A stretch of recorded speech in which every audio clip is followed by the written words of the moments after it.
بسم اللہ الرحمن الرحیم۔ اللہ کے بابرکت نام سے شروع کرتا ہوں جو انتہائی مہربان اور بے حساب رحم فرمانے والا ہے۔ سب تعریفیں اللہ ہی کی پاک ذات کے لیے ہیں جو تمام آسمانوں اور زمینوں اور جو کچھ ان کے درمیان ہے سب کا تنہا خالق، مالک اور رازق ہے۔ دوستو، آپ میں سے جو بھی اس چینل پر نئے ہیں یا آپ میں سے جس نے بھی ابھی تک اس چینل کو سبسکرائب نہیں کیا تو آپ سے درخواست کی جاتی ہے کہ آپ اس کار خیر میں میرا بھرپور ساتھ دیتے ہوئے اس ویڈیو کو لائک کریں اور سب کے ساتھ شیئر کریں، اور میری حوصلہ افزائی کے لیے اس چینل کو لازمی سبسکرائب کرتے ہوئے بیل کے آئیکن کو بھی پریس کر لیں تاکہ یہ ویڈیو اور اس جیسی مزید ویڈیوز ہم سب کے لیے صدقہ جاریہ بن سکیں انشاءاللہ۔ السلام علیکم دوستو، میں محمود خان تعلیم کے ایک نئے ٹاپک کے ساتھ آپ کو آپ کے چینل فضائل تعلیم میں خوش آمدید کہتا ہوں۔ دوستو، احادیث میں تیسرے کلمے کے بہت سے فضائل ذکر کیے گئے ہیں اور اس کا ذکر دین و دنیا میں نہایت کارآمد اور مفید ہے۔ حضور اکرم صلی اللہ علیہ وآلہ وسلم نے اس کے اہتمام اور فضیلت کی وجہ سے ایک خاص نماز کی ترغیب بھی فرمائی ہے جو صلاۃ و تسبیح یعنی تسبیح کی نماز کے نام سے مشہور ہے، اور اسی وجہ سے اس کو صلاۃ و تسبیح کہا جاتا ہے کہ یہ تسبیحات یعنی تیسرا کلمہ اس میں 300 مرتبہ پڑھا جاتا ہے۔ حضور اکرم صلی اللہ علیہ وآلہ وسلم نے بہت ہی اہتمام اور ترغیبوں کے ساتھ اس نماز کو تعلیم فرمایا، چنانچہ حدیث میں وارد ہے۔ حضور اکرم صلی اللہ علیہ وآلہ وسلم نے ایک مرتبہ اپنے چچا حضرت عباس رضی اللہ عنہ سے فرمایا، اے عباس، اے میرے چچا، کیا میں تمہیں ایک عطیہ کروں، ایک بخشش کروں، ایک چیز بتاؤں، تمہیں 10 چیزوں کا مالک بناؤں؟ جب تم اس کام کو کرو گے تو حق تعالی شانو تمہارے سب گناہ، پہلے اور پچھلے، پرانے اور نئے، غلطی سے کیے ہوئے اور جان بوجھ کر کیے ہوئے، چھوٹے اور بڑے، چھپ کر کیے ہوئے اور کھلم کھلا کیے ہوئے، سب ہی معاف فرما دیں گے۔ وہ کام یہ ہے کہ 4 رکعت نفل صلاۃ و تسبیح کی نیت باندھ کر پڑھو، اور ہر رکعت میں جب الحمدللہ اور سورت پڑھ چکو تو رکوع سے پہلے سبحان اللہ والحمدللہ ولا الہ الا اللہ واللہ اکبر 15 مرتبہ پڑھو، پھر جب رکوع کرو تو 10 مرتبہ اس میں پڑھو، پھر جب رکوع سے کھڑے ہو تو 10 مرتبہ پڑھو، پھر سجدہ کرو تو 10 مرتبہ اس میں پڑھو، پھر سجدے سے اٹھ کر بیٹھو تو 10 مرتبہ پڑھو، پھر جب دوسرے سجدے میں جاؤ تو 10 مرتبہ اس میں پڑھو، پھر جب دوسرے سجدے سے اٹھو تو دوسری رکعت میں کھڑے ہونے سے پہلے بیٹھ کر 10 مرتبہ پڑھو۔ ان سب کی میزان 75 ہوئی۔ اسی طرح ہر رکعت میں 75 دفعہ ہوگا۔ اگر ممکن ہو سکے تو روزانہ 1 مرتبہ اس نماز کو پڑھ لیا کرو، یہ نہ ہو سکے تو ہر جمعے کو 1 مرتبہ پڑھ لیا کرو، یہ بھی نہ ہو سکے تو مہینے میں 1 مرتبہ پڑھ لیا کرو، یہ بھی نہ ہو سکے تو ہر سال میں 1 مرتبہ پڑھ لیا کرو، یہ بھی نہ ہو سکے تو عمر بھر میں 1 مرتبہ تو پڑھ ہی لو۔ دوستو، سوچنے کی بات ہے کہ وہ شخص کتنا بدبخت یا بد نصیب ہے جو اتنی فضیلت والی نماز اپنی پوری زندگی میں 1 دفعہ بھی نہ پڑھ سکے۔ اللہ ہم سب کو بار بار یہ نماز پڑھنے کی توفیق عطا فرمائے، آمین۔ ایک اور حدیث میں ہے کہ حضور اکرم صلی اللہ علیہ وآلہ وسلم نے اپنے چچا زاد بھائی حضرت جعفر رضی اللہ عنہ کو حبشہ بھیج دیا تھا۔ جب وہ وہاں سے واپس مدینہ طیبہ پہنچے تو حضور صلی اللہ علیہ وآلہ وسلم نے ان کو گلے لگایا اور پیشانی پر بوسہ دیا، پھر فرمایا، میں تجھے ایک چیز دوں، ایک خوشخبری سناؤں، ایک بخشش کروں، ایک تحفہ دوں؟ انہوں نے عرض کیا، ضرور۔ حضور صلی اللہ علیہ وآلہ وسلم نے فرمایا، 4 رکعت نماز پڑھ، پھر اسی طریقے سے بتایا جو اوپر گزرا۔ اس حدیث میں ان 4 کلموں کے ساتھ لا حول ولا قوت الا باللہ العلی العظیم بھی آیا ہے۔ ایک اور حدیث میں ہے، حضرت عباس رضی اللہ عنہ فرماتے ہیں، مجھ سے حضور صلی اللہ علیہ وآلہ وسلم نے فرمایا کہ میں تمہیں بخشش کروں، ایک عطیہ دوں، ایک چیز عطا کروں؟ وہ کہتے ہیں، میں یہ سمجھا کہ کوئی دنیا کی ایسی چیز دینے کا ارادہ ہے جو کسی کو نہیں دی، اسی وجہ سے اس قسم کے الفاظ بخشش، عطا وغیرہ کو بار بار فرماتے ہیں۔ پھر آپ صلی اللہ علیہ وآلہ وسلم نے 4 رکعت نماز سکھائی جو اوپر گزری۔ اس میں یہ بھی فرمایا کہ جب اتحیات کے لیے بیٹھو تو پہلے ان تسبیحوں کو پڑھو، پھر اتحیات پڑھنا۔ حضرت عبداللہ بن مبارک رحمۃ اللہ علیہ اور بہت سے علماء سے اس نماز کی فضیلت نقل کی گئی ہے، اور اس کا یہ طریقہ نقل کیا گیا ہے کہ سبحانک اللہم پڑھنے کے بعد الحمد شریف پڑھنے سے پہلے 15 دفعہ ان کلموں کو پڑھے، پھر اعوذ باللہ اور بسم اللہ پڑھ کر الحمد شریف اور پھر کوئی سورت پڑھے، سورت کے بعد رکوع سے پہلے 10 مرتبہ پڑھے، پھر رکوع میں 10 مرتبہ، پھر رکوع سے اٹھ کر پھر دونوں سجدوں میں اور دونوں سجدوں کے درمیان میں بیٹھ کر 10 مرتبہ پڑھے۔ یہ 75 پوری ہو گئیں، لہذا دوسرے سجدے کے بعد بیٹھ کر پڑھنے کی ضرورت نہیں رہی۔ رکوع میں پہلے سبحان ربی العظیم اور سجدے میں پہلے سبحان ربی الاعلیٰ پڑھے، پھر ان کلموں کو پڑھے۔ حضور اکرم صلی اللہ علیہ وآلہ وسلم سے بھی اس طریقے سے نقل کیا گیا ہے۔ صلاۃ و تسبیح بڑی اہم نماز ہے، جس کا اندازہ کچھ احادیث بالا سے ہو سکتا ہے کہ نبی اکرم صلی اللہ علیہ وآلہ وسلم نے کس قدر شفقت اور اہتمام سے اس کو تعلیم فرمایا ہے۔ علماء امت، محدثین، فقہاء، صوفیاء ہر زمانے میں اس کا اہتمام فرماتے رہے ہیں۔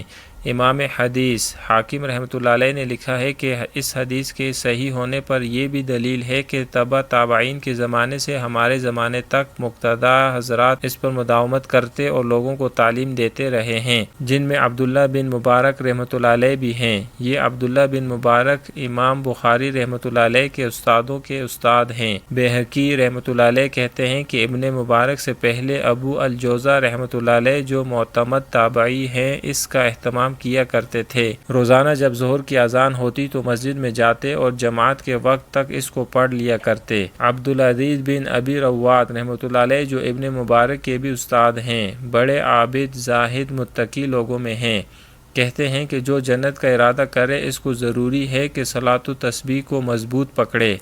ابو عثمان حیری رحمۃ اللہ علیہ جو بڑے زاہد ہیں، کہتے ہیں کہ میں نے مصیبتوں اور غموں کے ازالہ کے لیے صلاۃ و تسبیح جیسی کوئی چیز نہیں دیکھی۔ علامہ تقی سبکی رحمۃ اللہ علیہ فرماتے ہیں کہ یہ نماز بڑی اہم ہے، بعض لوگوں کے انکار کی وجہ سے دھوکے میں نہ پڑنا چاہیے۔ جو شخص اس نماز کے ثواب کو سن کر بھی غفلت کرے وہ دین کے بارے میں سستی کرنے والا ہے، صلحہ یعنی نیک کاموں سے دور ہے، اس کو پکا آدمی نہ سمجھنا چاہیے۔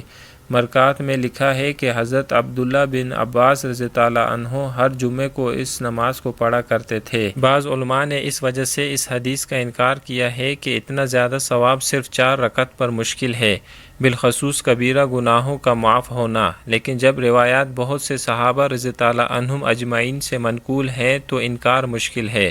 البتہ دوسری آیات و احادیث کی وجہ سے کبیرہ گناہوں کی معافی کے لیے توبہ کی شرط ہوگی۔ احادیث بالا میں اس نماز کے 2 طریقے بتائے گئے ہیں۔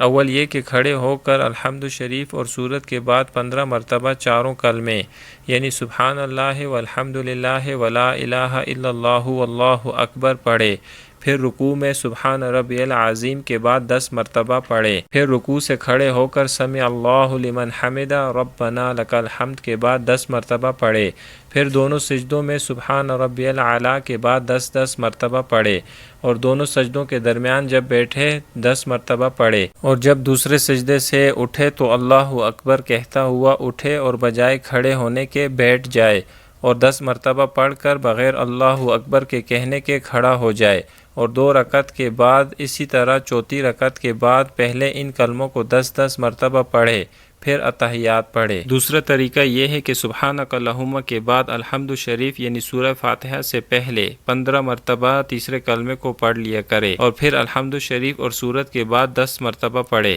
اور باقی سب طریقہ بدستور۔ البتہ اس صورت میں نہ تو دوسرے سجدے کے بعد بیٹھنے کی ضرورت ہے اور نہ اتحیات کے ساتھ پڑھنے کی۔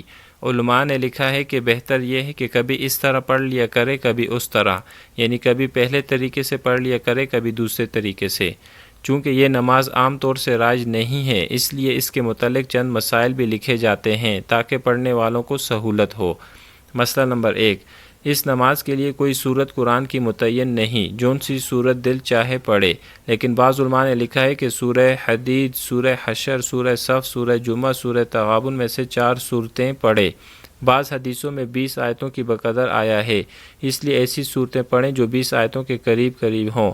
بعض نے اذا زلزلت والعادیات، تکاثر، والعصر، کافرون، نصر، اخلاص لکھا ہے کہ ان صورتوں میں سے پڑھ لیا کریں۔ مسئلہ نمبر 2، ان تسبیحوں کو زبان سے ہرگز نہ گنیں کہ زبان سے گننے سے نماز ٹوٹ جائے گی۔ انگلیوں کو بند کر کے گننا اور تسبیح ہاتھ میں لے کر اس پر گننا جائز ہے مگر مکروہ ہے۔ بہتر یہ ہے کہ انگلیاں جس طرح اپنی جگہ پر رکھی ہیں ویسے ہی رہیں اور ہر کلمے پر ایک ایک انگلی کو اسی جگہ دباتا رہے۔ مسئلہ نمبر 3، اگر کسی جگہ تسبیح پڑھنا بھول جائے تو دوسری رکن میں اس کو پورا کرے، البتہ بھولے ہوئے کی قضا رکوع سے اٹھ کر اور 2 سجدوں کے درمیان نہ کرے۔ اسی طرح پہلی اور تیسری رکعت کے بعد اگر بیٹھے تو ان میں بھی بھولے ہوئے کی قضا نہ کرے، بلکہ صرف ان کی ہی تسبیح پڑھے اور ان کے بعد جو رکن ہو اس میں بھولی ہوئی بھی پڑھ لے۔ مثلا اگر رکوع میں پڑھنا بھول گیا تو ان کو پہلے سجدے میں پڑھ لے، اسی طرح پہلے سجدے کی دوسرے سجدے میں اور دوسرے سجدے کی دوسری رکعت میں کھڑا ہو کر پڑھ لے، اور اگر رہ جائے تو آخری قاعدے میں تحیات سے پہلے پڑھ لے۔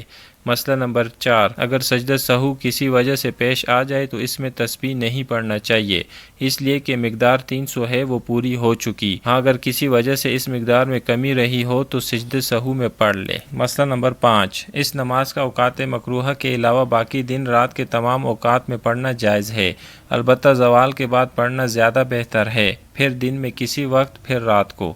مسئلہ نمبر 6، بعض حدیثوں میں سوم کلمہ کے ساتھ لا حول ولا قوت الا باللہ العلی العظیم کو بھی ذکر کیا گیا ہے، جیسا کہ اوپر تیسری حدیث میں گزرا ہے، اس لیے اگر کبھی کبھی اس کو بھی ساتھ پڑھ لیا جائے تو اچھا ہے۔ وآخر دعوانا عن الحمد للہ رب العالمین۔ دوستو، اس ویڈیو کو لائک یا شیئر کرنے سے اور اس چینل کو سبسکرائب کرنے سے آپ کا کچھ نہیں جائے گا، مگر یہ سب کرنے سے کسی کا بھلا ضرور ہو جائے گا، اور جو لوگ دوسروں کا بھلا کرتے ہیں تو اللہ تعالیٰ ان کا بھلا کرتا ہے، اور یہ سب کرنے کے بعد جو بھی اس پر عمل کرے گا تو اس کا ثواب یقیناً آپ کو بھی ملے گا، اور یہ آپ کے لیے صدقہ جاریہ بھی بنے گا۔ جزاک اللہ۔ اوکے دوستو، امید ہے آپ کو یہ ویڈیو اور ٹاپک پسند آیا ہوگا۔ انشاءاللہ آپ سے ملتے ہیں اگلی ویڈیو میں تعلیم کے ایک نئے ٹاپک کے ساتھ۔ تب تک کے لیے اپنا بہت خیال رکھیں اور مجھے اپنی دعاؤں میں یاد رکھیں۔ اللہ حافظ۔